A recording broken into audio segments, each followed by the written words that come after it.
কথা বলবো আমাদের প্রতিনিধি কৃষ্ণেন্দু অধিকারীর সঙ্গে। ফলে কৃষ্ণেন্দু, এই অবস্থায় সব থেকে বড় প্রশ্ন হচ্ছে যে আগামীকাল যে প্রস্তাবিত বৈঠক রয়েছে নেতাজি ইন্ডোরে চাকরিহারাদের সঙ্গে বৈঠকে বসবেন মুখ্যমন্ত্রী মমতা বন্দ্যোপাধ্যায়। এ তো কার্যত একটা চ্যালেঞ্জ রাজ্য সরকারের উদ্দেশ্যে ছুড়ে দেওয়া হচ্ছে যে কোনো অযোগ্য যদি সেখানে থাকে তাহলে তারা বৈঠক বয়কট শুধু নয় ঝামেলা পর্যন্ত শুরু করে দেবে। ফলে শুধু যোগ্যদের নিয়ে বৈঠকটা করা এইটা রাজ্য সরকারের কাছে একটা বড় চ্যালেঞ্জ আগামীকাল হতে চলেছে। একদমই তাই। কালকে মমতা বন্দ্যোপাধ্যায় সেই সভায় থাকবেন এবং তার চেয়ে বড় প্রশ্ন সমাধান সূত্র কি বেরোবে।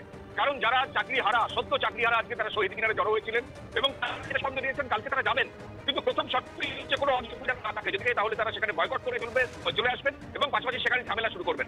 তাদের দাবি এই অযোগ্যদের জন্যই তারা চাকরি হারা হয়েছেন এবং সেই অযোগ্যদের চিহ্নিত করে তাদের আগে থেকে বাদ দেওয়া হয়নি কেন, এই প্রশ্ন তুলেছেন তারা। এবং এই রাজ্য সরকারের দুর্নীতির জন্য তারা এই শিকার হয়েছেন। সেক্ষেত্রে তারা কোনো ভাতা নয়, কোনো সাহায্য নয়, তারা সরাসরি তার চাকরি ফিরে পেতে চান। এবং তুমি জানো সুপ্রিম কোর্ট যেহেতু সমস্ত প্যানেল বাতিল করে দিয়েছেন, তারা কার্যত চাকরি হারা হয়েছেন এবং সেক্ষেত্রে তারা বেতন পাবেন, বেতন তারা পেতে চান, বেতন তাদের দিতে হবে এমনটাও, বেতন বজায় রাখতে হবে এমনটাও তারা দাবি করছেন।